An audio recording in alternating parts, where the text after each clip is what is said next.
வணக்கம் தோழர்களே. வாண்டடா வண்டியில ஏறிக்கிட்டு வாங்குப்பட்டு வாயில மிதி வாங்கி குத்துதே கொடையுதேன்னு கத்துறது ஒண்ணும் பாஜகவுக்கு புதுசு இல்ல. வார்த்தையை விட்டு அரை மணி நேரத்துல அலறி அடிச்சுக்கிட்டு வாபஸ் வாங்கியிருக்கு அந்த பாஜக கும்பல். தமிழ்நாட்டுல போய் நீ இதெல்லாம் பேசிட்டு உயிரோட தப்பிச்சு வந்துருவியா, உனக்கு தில்லு இருக்கா அப்படின்னு மகாராஷ்டிராவினுடைய தலைவர் கேட்டிருக்காரு. இந்த பாஜகவை, இந்த RSS ஓ திமிர்த்தனத்தை தண்டித்தனத்தை எல்லாம் போய் தமிழ்நாட்டுல பேசிட்டு வந்துருவியா, மக்கள் உன விட்டுருவாங்களா அப்படின்னு கேட்கிற அளவுக்கு தமிழ்நாடு இன்னைக்கு டாப் 1ல இந்தியாவின் வழிகாட்டி மாநிலமாக மாறி இருக்கிறது. பொதுவாகவே நாம தான் வழிகாட்டி மாநிலம்.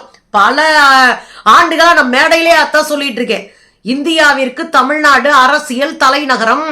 இந்த அரசியல் தலைநகரம் எதை முன்னெடுக்குதோ அதுதான் மக்களினுடைய தேவையாகவும் மக்களுக்கானதாகவும் இருக்கும் அப்படின்னு பல முறை பேசியிருக்கிறோம். அதுதான் இப்பயும் நடந்துட்டு இருக்கு. நேத்து வாய விட்டார்ல யாரு, தர்மேந்திர பிரதான்.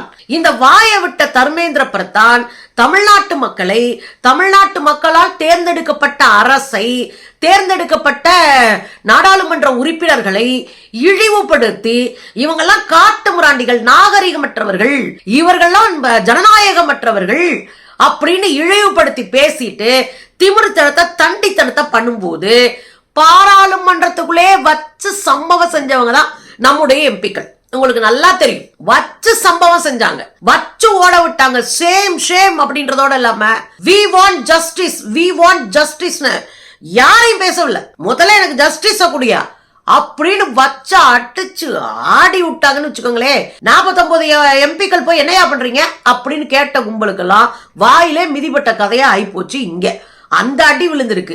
சரி, நம்மளாதான் சுத்து போட்டு அடிக்கிறோமா அப்படின்னா இன்னைக்கு ஒட்டுமொத்த இந்திய கட்சிகளும் திரண்டுக்குச்சு. திரிணாமுல் காங்கிரஸ் கமிட்டி எல்லாம் திரண்டு மன்னிப்பு கேளியா அப்படின்னு ஒற்றை கோரிக்கையை வச்சு அலற விட்டுருக்காங்க பார்லிமெண்ட். அதுல குறிப்பா பாத்தீங்கன்னா கல்யாண் பானர்ஜி, இவரு திரிணாமுல் காங்கிரஸோட MP. அவர் பேசிருக்காரு, ஏய் நீ எல்லாம் மந்திரியா, நீ எல்லாம் அமைச்சரா, அமைச்சரை போல நீ நடக்கிறியா அப்படின்னு அசிங்கப்படுத்தி விட்டுருக்காரு. பாருங்களேன். Giriraj Singh, this is not accepted. You are a central minister. You are behaving like this. You are behaving like this. What is this? Therefore, you can't accept. No. Why Giriraj Singh will pass the comment? Don't do these things. Don't do these things. ये ऐसे कैसे बोल सकता है? ये ऐसे नहीं बोल सकते. நீ அமைச்சரா இருக்க தகுதி இருக்கா அப்படின்றத அந்த கேள்விக்குள்ள இருக்கிறது. அமைச்சரா இருக்க தகுதி இல்ல, ஓம்பாட்டுக்கு எதையாவது பேசிட்டு போற, மாநிலங்கள் உரிமையை பத்தி மண்டையில ஏத்திக்க மாட்டீங்க, என்னடா அராஜகம் பண்றீங்களா அப்படின்னு வச்சு மிதிச்சிருக்காருங்க. வேற லெவல் அடி. உங்க வீட்டு அடி, எங்க வீட்டு அடி இல்ல. நீலாம் மந்திரியான்னு கேக்குறதே அசிங்கம் தான். வச்சு செஞ்சு விட்டுருக்கிறாரு. இன்னொரு பக்கம் திரிணாமுல் காங்கிரஸ் MPs நீங்க ராஜினாமா பண்ணுங்கன்னு கேக்குறாங்க. அதுலயும் மௌசம் நூர் அப்படின்ற ஒரு பெண் MP, அவங்க உடனடியாக இந்த கல்வித்துறை அமைச்சர் ராஜினாமா செய்ய வேண்டும். என்னவா, கல்வித்துறை அமைச்சர் தர்மேந்திர பிரதான் ராஜினாமா பண்ணுங்க. நீங்க எதுக்குது மாநிலத்தின் உரிமையை புரிஞ்சுக்கவே முடியாத நீ ஏன் ஆட்சியில் இருக்கணும்? ராஜினாமா பண்ணு, மன்னிப்பு கேளு, பகிங்கரமா தமிழ்நாட்டு மக்கள் கிட்ட மன்னிப்பு கேளுங்க அப்படின்னு ஒட்டுமொத்தமா இந்த திரிணாமுல் காங்கிரஸ் எம்பிகள் நின்று அடிச்சிருக்காங்க தமிழ்நாட்டுக்காக. இந்த பக்கம் காங்கிரசினுடைய தலைவர் மல்லிகார்ஜுன கார்கே, அவர் விளாசி இருக்காரு. என்னையா விளையாண்டுட்டு இருக்கீங்களா? தமிழ்நாட்டு மக்களை பார்த்தா அன்கல்ச்சர்ட் பீப்புள் மாதிரி உங்களுக்கு இருக்கா? என்ன பேசியிருக்க நீ?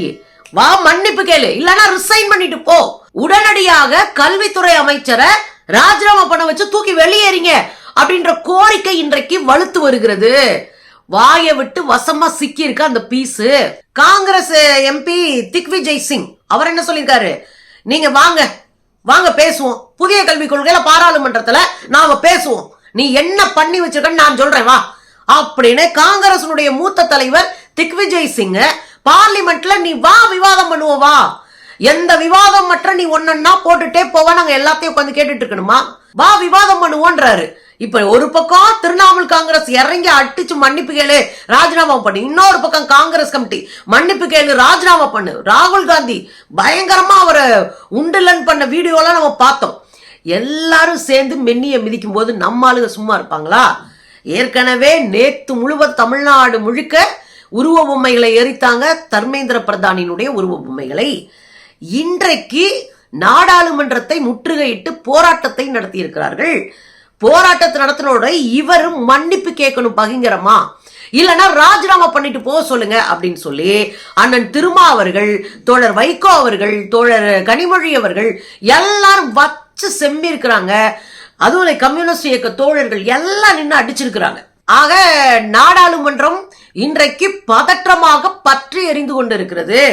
ஒட்டுமொத்த இந்தியா கூட்டணி கட்சிகளும் களத்துல இறங்கி மன்னிப்பு கேளு, ராஜினாமா செய் என்று கடுமையான ஒரு போராட்டத்தை அங்க நடத்திட்டு இருக்கிறாங்க. இது ஒரு பக்கம். இன்னொரு பக்கம் இந்த RSS சங்கப்பரிவார் கும்பல் வாய்க்கு வந்ததெல்லாம் பேசி மாட்டிக்கிறது வழக்குங்க. மகாராஷ்டிராவில் மராட்டியர்கள் தங்கள் மொழி மீது மிகுதியான ஒரு பற்றும் வெறியும் வச்சிருப்பாங்க. அவங்க நாடகம் போட்டு, அவங்க மொழி சினிமா போட்டு மிச்சம் இருக்கிற இடத்துலதான் மற்ற மொழி சினிமாக்களும் நாடகங்களும் போகும். அதை நீங்க நேரடியா போய் பார்க்கும்போது தெரியும். பட்டிமன்றத்துக்கு கூட ஒரு அறை கிடைக்காது, ஒரு பெரிய ஹால் கிடைக்காது. அங்க ஒரு நாடகம் இருக்குன்னா அந்த நாடகம் முடிஞ்சாதான் உங்களுக்கு அந்த அறையே கிடைக்கும். அப்படி கட்டுக்கோப்பா தங்கள் மொழி குறித்த புரிதல் இருக்கிற ஒருத்தர் தான், ஒரு பெரிய கூட்டம் தான் அங்க இருக்கிற மராட்டியர்கள். RSS காரர் ஒருத்தர் சுரேஷ் பையாஜின்னு பேர் அவருக்கு. அந்த சுரேஷ் பையாஜி சும்மா இல்லாம இதே மகாராஷ்டிராவில் போய் கட்கோபர் என்ற இடத்துல நடந்த மீட்டிங்ல சும்மா அடிச்சிருக்காரு. ஏங்க, மகாராஷ்டிராவில் மராட்டி தான் மொழியா? எல்லா பகுதிகளிலும் வேற வேற மொழி பேசுறாங்க. மராட்டி மொழி தான் மகாராஷ்டிராவினுடைய மொழியா? அதைத்தான் கட்டாயமா பேசணுமா? அதைத்தான் கட்டாயமா தெரிஞ்சுக்கணுமா? அப்படின்னு ஒரு போடு போட்டிருக்காரு. ஏற்கனவே போன வாரம் தான் மராட்டி அரசு, அதுவும் பாஜக அரசு, மராட்டி மொழி தான் அலுவல் மொழி, மராட்டி மொழியை எல்லா அதிகாரிகளும் பேசணும் அப்படின்னு ஒரு சுற்றறிக்கை விட்டுருக்கிறாங்க. இந்த நேரத்துல இவர் போய் என்ன பண்றாரு? மராட்டி மொழி மகாராஷ்டிராவினுடைய மொழியே இல்லைன்ட்டார் சுரேஷ் பையாஜி. இப்ப வச்சாங்க பாருங்க ஆப்பு. அந்த மாநிலத்தினுடைய எதிர்கட்சி தலைவர் இருக்கக்கூடிய சிவசேனாவினுடைய தலைவர் உத்தவ் தாக்கரே அவர் என்ன சொல்றாரு? இந்த வாயை கொண்டு போய் தமிழ்நாட்டுல பேசி நீ தப்பிச்சிருவியா? தமிழ்நாட்டுல போய் தமிழ் மொழி உங்களுடைய மொழி அல்ல, இங்கு பல மொழி பேசுறாங்க, தமிழ்நாட்டுக்கு தமிழ் மொழி தான் அப்படின்னு பேசக்கூடாது, யார் வேணாலும் என்னவும் பேசுங்க அப்படின்னு சொல்லிட்டு நீ உசுரோட தப்பிச்சு வந்துருவியா நான் பாக்குறேன் அப்படின்னு கேள்வி கேட்டிருக்க. இப்ப என்ன அர்த்தம்? தமிழ்நாட்டு மக்கள் தங்கள் மொழி குறித்த ஆழமான பற்றும் நேசமும் வச்சிருக்கிறவங்க. ரெண்டாவது, தமிழ்நாட்டுக்குள்ள வந்து இது மாதிரி போலியா உருட்டிட்டுலாம் ஒரு பையனு தப்பிச்சு போக முடியாது. வச்ச அடிக்கிற அடியில மோடியை தெரிச்சு ஓடினதையும் தர்மேந்திர பிரதான் தலை வச்சு படுக்காதையும் பார்த்ததுதான் வட இந்தியா. அதனால தமிழ்நாட்டுக்குள்ள வந்து உட்காந்துக்கிட்டு தமிழர்கள் மொழியே இல்லை தமிழ் மொழின்னு சொன்னா உன்னை பேத்துருவாங்க. அதே போல மேற்கு வங்கத்துல போய் அங்க பங்கால்லாம் உங்க மொழியா, இங்க பெங்கால் மட்டுமா மொழி அப்படின்னு பேசிட்டு நீ தப்பிச்சு வா பாப்போம் அப்படின்னு உத்தவ் தாக்கரே கேட்டிருக்காரு. அப்போ ஒரு விஷயம் என்னன்னா, மொழி குறித்து நீ பேசிட்டு தமிழ்நாட்டு மக்கள் கிட்ட இருந்து தப்பிச்சு வந்துட முடியாது. தமிழ்நாட்டு மக்கள் வச்சு செய்யறவங்க மட்டும் இல்ல, மொழிக்காக எவ்வளவு பெரிய போராட்டங்களையும் நடத்த தயாராக இருப்பவர்கள். அதனால அவங்க கிட்ட வச்சுக்காத, வேணா விபரீதமாயிரும் அப்படின்னு ஒன்றிய அரசுக்கு எச்சரிக்கை விடுத்திருக்கிறார்கள் வட இந்தியர்கள். இதுதான் தமிழ்நாட்டு அரசியல்.